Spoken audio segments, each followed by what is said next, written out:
يبدو أن العاصفة ستزداد شيئا فشيئا هذا اليوم يا ابنتي. نعم، وأخشى أن يتأخر جون في هذا الجو العاصف. إنه ولد ذكي وقد اعتاد على تقلبات الجو ويعرف كيف يتدبر أمره. هذا صحيح، لكنه وعدني أنه سيعود قبل حلول الظلام. من أن يفي بوعده لكي يعتاد على الصدق منذ صغره. يبدو أن خوفك عليه يزداد يوما بعد يوم. لا تنسي يا أمي أنه ولد صغير ولم يبلغ العاشرة بعد. اسمعيني يا ابنتي، يمكنك أن تكوني بمنزلة أمه، لكن لا يمكنك أن تحلي محل والده أبدا.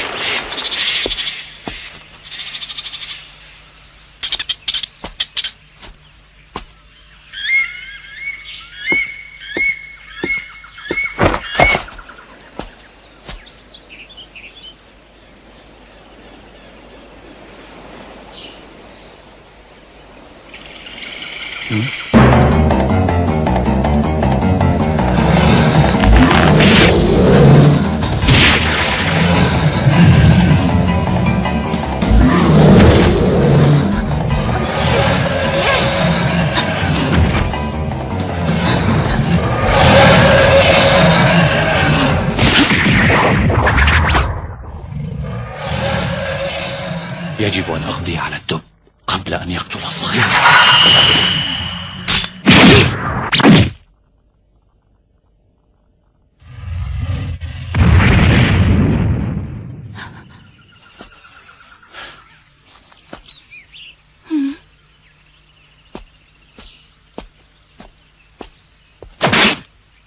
انهض. أي أحمق سمح لك بالمجيء إلى هنا؟ انظر، ألم ترى هذه العلامة التي تشير إلى أن المنطقة خطرة جدا؟ ثم ألم يعلمك والداك أن تبتعد عن الأماكن الخطرة؟ لولا السناجب المرقطة وخوفها لما انتبهت عليك، ولكنت الآن في عداد الموتى. لو كان لي أب وأم لحذراني، قالوا لي إنهما ماتا بحادث بعد ولادتي، لذا أخرج دائما وحدي. آسف لسماع هذا. على كل شكرا لأنك أنقذتني. ماذا ستفعل بذلك الصغير؟ اطمئن، سأتخلص منه حتى لا يهاجم الناس عندما يكبر، فقد رأى أمه كما رأيت تقتل على يد أحد البشر. ابتعد. لن أسمح بقتله. ماذا ستفعل به؟ سأربيه.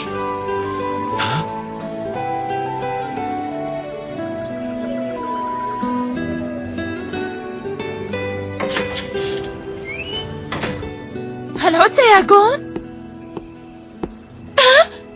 لماذا تأخرت؟ أنا آسف.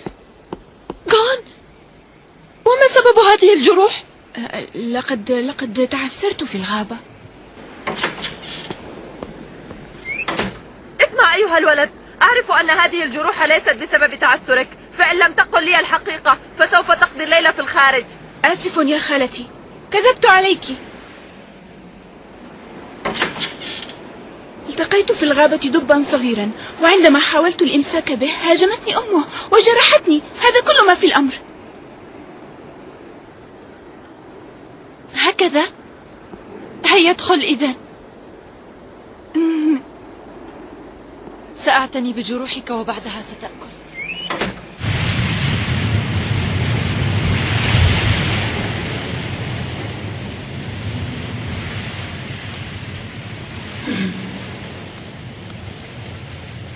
جون على حق، يجب أن يبقى الصغير حيا.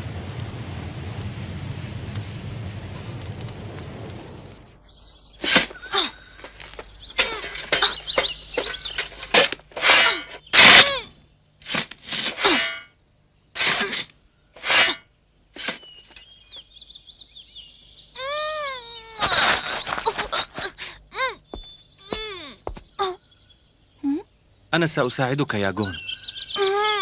1 2. اسمي كايت وأنا صياد. ما معنى صياد؟ العالم مملوء بالمصاعب، والصياد هو الشخص الذي يسعى لتجاوز هذه المصاعب والتغلب عليها. ولكن لماذا أتيت إلى هنا؟ جئت لأبحث عن معلمي. معلمك؟ نعم، قال لي لكي تكون صيادا عليك أن تبحث عني، وهذا اختبارك وسأقبل بك. هذا الأمر أكثر صعوبة من أي نوع من أنواع الصيد. أخبرتني البارحة بأن والديك ماتا، أليس كذلك؟ بلى. قل لي، ماذا تعرف عن والدك؟ لم تخبرني خالتي بالكثير عنه. ما اسمه؟ ما اسمه الكامل؟ إن اسمه جين فريكس. ها؟ جون، والدك لا يزال حيا. إنه في مكان ما من هذا العالم. والدك جين فريكس هو معلمي، وبعبارة أخرى هو صياد. صياد؟ نعم، إنه أفضل صياد في هذا العالم. جون، ماذا قلت؟ أريد أن أعرف شيئا عن أبي يا خالتي، هذا ما أريده. سأخبرك عنه. إنسان عادي، كان يدير هذا المطعم الصغير، وقد مات إثر حادث قبل ولادتك بمدة لا تتجاوز الشهر. قد يكون هذا قاسيا عليك، ولكن أريدك أن تنسى أمر موته. لا يمكن أن يحل أحد محله، ولكن في الوقت نفسه أريدك أن تعرف أن هناك من يحبك. أرجو أن تنسى الأمر يا بني.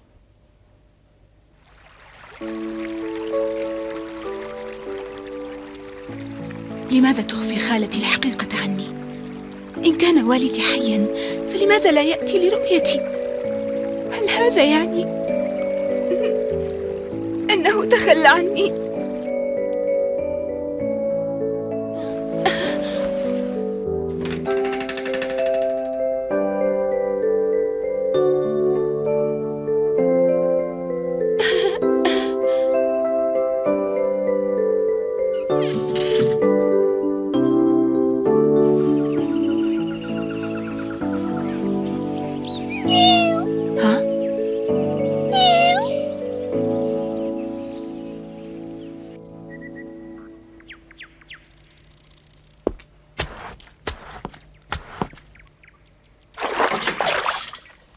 تفضل بالدخول يا بني. صباح الخير، ألديكم طعام؟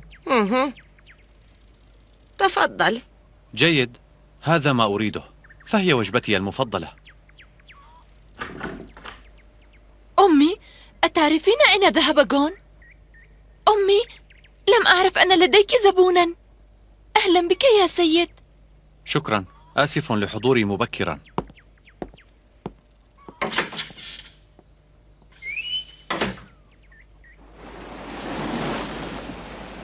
يجب أن يصبح جون صيادا مثل أبيه.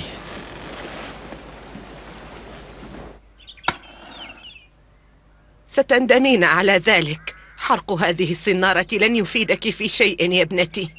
أمي، أنا خائفة. لقد بدأ جون يسأل عن أبيه، وأخشى أن يغادر البيت ليبحث عنه. الصغير سيكبر، وعليك أن تدركي أن هذا الصغير سيستقل بنفسه حين يكبر، ولن تستطيعي منعه. ولكنني أحبه. وأنا أيضا، ولكن في النهاية سيرحل هذا الصغير، وسنشتاق إلى رؤيته بين الحين والآخر كما نشتاق إلى أبيه. إنه يملك موهبة رائعة، والأهم من هذا أن الحيوانات تنجذب إلى الصياد الجيد.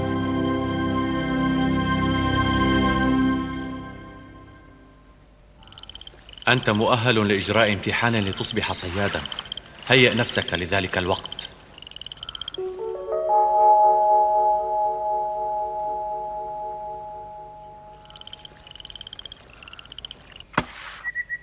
ماذا؟ بطاقة اختبار الصياد. أريد أن أخضع للامتحان. لماذا؟ كي أصبح مثل والدي. أعلم أن أبي لا يزال حيا وهو صياد. سأبحث عنه حتى أجده، لذا أرجوك قدري موقفي يا خالتي. ميتو، في أثناء مراقبتي له عرفت أنه سيقول هذا يوما ما. لا يمكن أن تصبح صيادا. ميتو، وافقي يا ابنتي. لكن بشرط واحد. ماذا قلت؟ جون سيمسك بسمكة المستنقع؟ هذا مستحيل، الرجال عجزوا عن الإمساك بها. نعم، في خلال أسبوع. وكيف قبل هذا الصغير بهذا الشرط؟ لقد قسوت عليه كثيرا بهذا الشرط يا ميتو. إن لم يستطع اصطيادها فلن أسمح له، وأرجو ألا ينجح في هذا.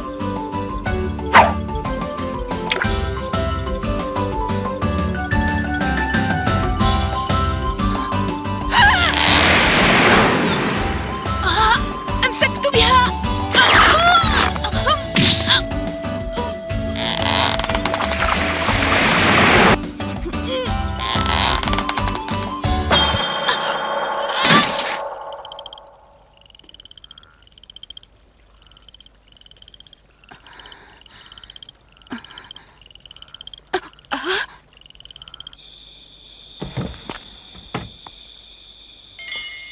أخفقت ثانية؟ نعم، أخفقت يا خالتي. لا تعذب نفسك، تخلى عن الأمر يا بني. لا يا خالتي، سأصطادها وسوف أفي بوعدي لك، وسأصبح صيادا. سأصبح صيادا وأبحث عن أبي. وماذا تستفيد إن وجدته؟ جون لقد تركك عندما كنت رضيعا. ها؟ جون اسمع، كان أبوك صيادا، ذهب في رحلات كثيرة وكان يغيب مدة طويلة، وخلال سنوات لم تره أختي سوى مرة واحدة. كانت تتعذب كثيرا، وكنت أتألم عندما أراها تتألم لفقدان زوجها. لهذا سقط أبوك من عيني، فقد تخلى عنك وعن أمك. فهل ستصبح صيادا لتبحث عنه؟ نعم، لكنني لن أعامله أبدا كما عاملني يا خالتي. لن أغادر قبل أن أصطاد سمكة المستنقع. حسنا، لتصطادي السمكة أولا.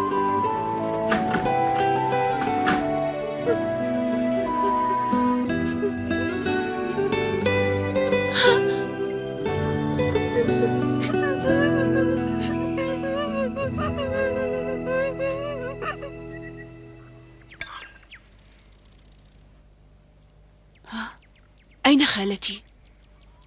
اليوم هو آخر يوم من الشرط، أليس كذلك يا بني؟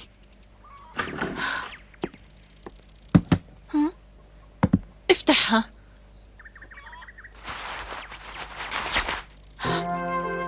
سنارة؟ إنها الصنارة التي استخدمها أبوك. استخدمها في صيد السمكة. شكرا، شكرا يا خالة. سأمسك بسمكة المستنقع بهذه السنارة.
من الماء إن بقيت هكذا.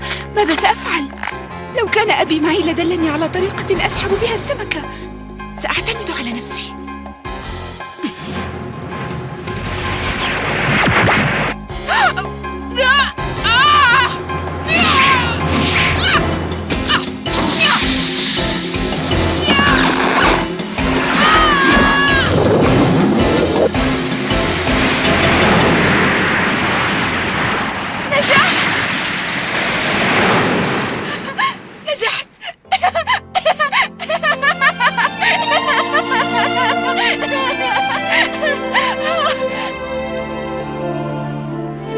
نجحت في تنفيذ الشرط، وعليك أن توافقيني يا خالتي. أنت التي ربيتني وعلمتني أن على المرء أن يفي بوعده.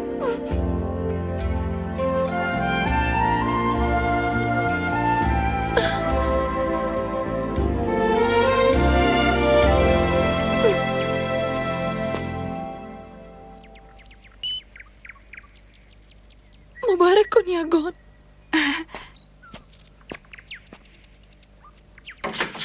شكرا لك.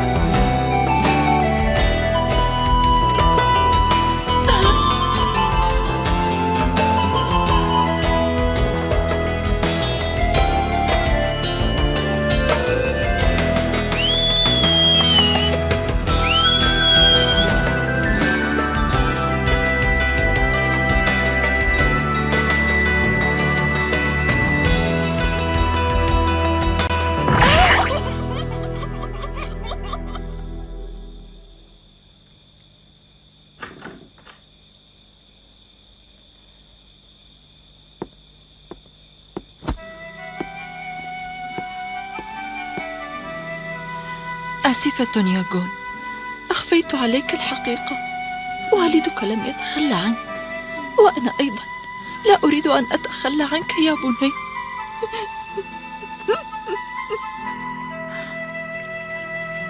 نعم، وأنا لن أتخلى عنك. أعرف أنك أخفيت الحقيقة. أنا أحبك أكثر مما تحبينني. جون، سأشتاق إلى رائحتك. أنا لم أعرف رائحة أمي الحقيقية، لكن رائحة خالتي هي رائحة أمي. لن أنساك أينما ذهبت، فأنت بمنزلة أمي.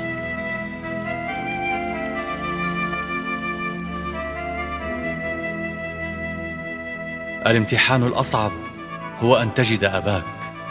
إنه أصعب أنواع الصيد، وهو أفضل الصيادين.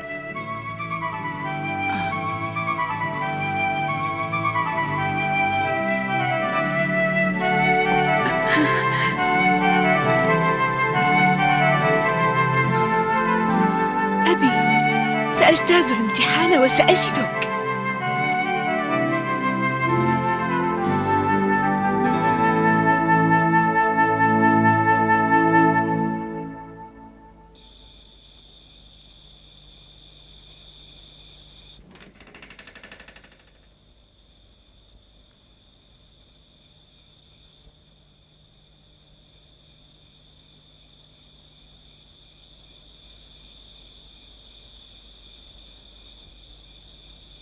أرجو أن ينجح في الامتحان.